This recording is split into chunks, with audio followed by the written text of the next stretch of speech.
इसे नेपाल से अनंता ने पूछा है। पूछते हैं, जब मैं ध्यान करता हूँ तो मुझे लगता है कि मैं फैलता ही जा रहा हूँ दूर दूर तक, ये क्या है? आओ जानते हैं ध्यान क्या है।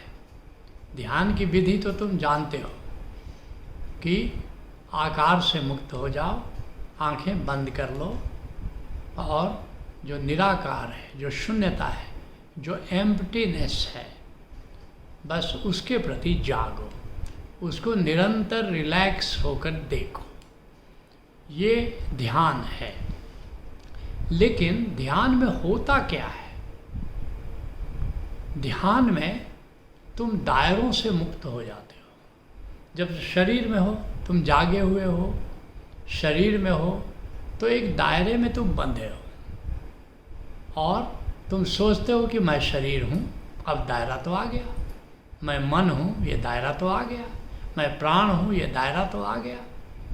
मैं हृदय हूँ, सबकॉन्शस हूँ, दायरा तो आ गया। तो तुम दायरे में बंधे हुए हो। तो ध्यान में होता क्या है कि जैसे निराकार से नाता जुड़ता चला जाता है, वैसे वैसे तुम अपने इन दायरों से मुक्त हो जाते हो कि मैं शरीर हूँ, कि इंद्रियाँ हूँ, कि प्राण हूँ, कि हृदय हूँ, कि मन हूँ, कि अस्मिता हूँ। इन दायरों से तुम मुक्त हो जाते हो और देखते हो कि अरे मैं तो शरीर नहीं हूँ, देह हूँ, जिसके लिए कहते हैं, अष्टावक्र कहते हैं कि देह हूँ मैं नहीं, देह मेरी नहीं, हे जनक जिसने जाना है योगी वही। देह से तोड़ो तादाद, ये तादाद में टूटना शुरू हो जाता है ध्यान में। देह से तोड़ो तादाद में और देख लो तुम अभी से सुखी शांत हो, मुक्त हो। इस दायरे के कारण दुख है, लेकिन जैसे ही देह से तादाद में टूटना शुरू हो जाता है, और ध्यान में थोड़ी देर के लिए तो तादाद में टूट ही जाता है। हाँ, ये और बात है कि देह से स्थायी रूप से तादाद में टूटने में तो वक्त तो लगता है, लेकिन हर बार जब ध्यान में तुम जाते हो तो आकार से तादाद में टूट जाता है, आकार के दायरे से तुम मुक्त हो जाते हो। इसलिए तुम्हारा अनुभव बिल्कुल प्रामाणिक है। मुझे लगता है कि मैं फैलता जा रहा हूँ। ये फैलता जा रहा है क्या है? तुम दायरे से मुक्त हो रहे हो, दायरे से मुक्ति का अनुभव कर रहे हो, और इस तरह तुम देह से मुक्त होते हो, दायरों से मुक्त होते जाते हो, मन से भी मुक्त होते जाते हो, सबकॉन्शस से मुक्त होते जाते हो, इंद्रियों से मुक्त होते जाते हो। ये सारा अनुभव ध्यान में इंद्रियातीत, प्राणातीत, मनातीत, हृदयातीत, ये सब अनुभव होता चला जाता है। और इस तरह से ये वास्तव में ये जो फैलाव है, ये जो मुक्ति है, ये जो दायरों से मुक्त होने की प्रक्रिया है, इसके आगे बढ़ोगे तो इसके 4 सोपान हैं। 4 सोपान हैं जो फैलाव हो रहा है। इस फैलाव के 4 सोपान हैं। ये क्या है? पहला है आत्मज्ञान है, अर्थात यहाँ अब तुम जानते हो कि मैं आत्मा हूँ, मैं शरीर नहीं हूँ।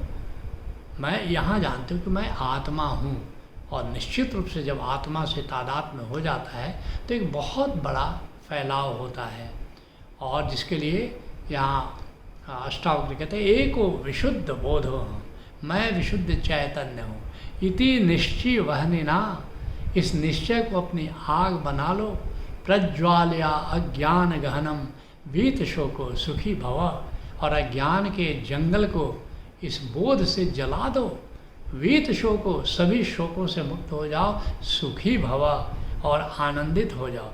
तो ये पहला सोपान है जो ध्यान के फैलाव में तुमको अनुभव होगा। अभी फैलाव होना शुरू हुआ है, लेकिन मैं आगे का भी मानचित्र बता देता हूँ कि आगे ये फैलाव तुमको कहाँ तक ले जाएगा। उसके बाद और भी ध्यान करते रहे तो दूसरा सोपान अद्वैत ज्ञान घटित होता है कि अब जो बाहर का ये जो आकाश है और हमारे भीतर का जो आकाश है, ये मिलके एक हो गया। ये बूंद सागर में गिर गई और सागर का हिस्सा बन गई, सागर का हिस्सा बन गई, अर्थात कि अब सागर में और बूंद में कोई अंतर नहीं रहा। ये जो तू है वही मैं हूँ, ये एक घटना घटती है, और वहाँ पर तुम्हारा दायरा ही नहीं रह जाता। तुम उस सागर के अंश हो गए, उस परमात्मा के अंश हो गए, परमात्मा अंशी हो गया, तुम अंश हो गए, और फिर और आगे बढ़ते रहे तो एक तीसरा फैलाव घटित होता है, तीसरा ज्ञान घटित होता है, वह है कैवल्य ज्ञान। ये संपूर्ण सागर मेरा विस्तार से बूंद सोच रही है या अनुभव कर रही है कि अरे मुझ में और सागर में तो कोई अंतर नहीं है। मैं तो सोचती थी कि मैं बूंद हूँ, मैं तो सागर ही हूँ। अहो मेरी मस्ती कहाँ लेके आई, मेरे सिवा कहीं कुछ नहीं। कैवल्य अर्थात केवल मैं ही हूँ, मेरे सिवा किसी चीज़ का अस्तित्व ही नहीं है। और भी अगर तुम ध्यान करते रहे तो फिर चौथे सोपान पर भी पहुँच जाते हो, वो है निर्वाण ज्ञान। अर्थात अब अखंड हो और ये मेरा तेरा, कम से कम अद्वैत समाधि में ये अनुभव हुआ कि तू ही तू है, मैं नहीं हूँ। केवल में ये अनुभव हुआ कि मैं ही मैं हूँ, तू नहीं है। लेकिन निर्वाण ज्ञान में कहाँ मैं और कहाँ तू, ये दोनों ही विदा हो गए। केवल एक अखंड परमानंद अस्तित्व ही है और कुछ भी नहीं है। तो ये ध्यान के रास्ते और भी सोपान हैं, लेकिन अब ध्यान के बाद ही फिर भक्ति में जब प्रवेश करोगे तो फिर आगे के सोपान का अनुभव होगा। तो निश्चित रूप से बड़ा शुभ हो रहा है कि तुम फैलाव का अनुभव हो रहे हो और अनुभव कर रहे हो, और निश्चित रूप से ये फैलाव का अनुभव तुम्हें निर्वाण ज्ञान तक ले जाएगा।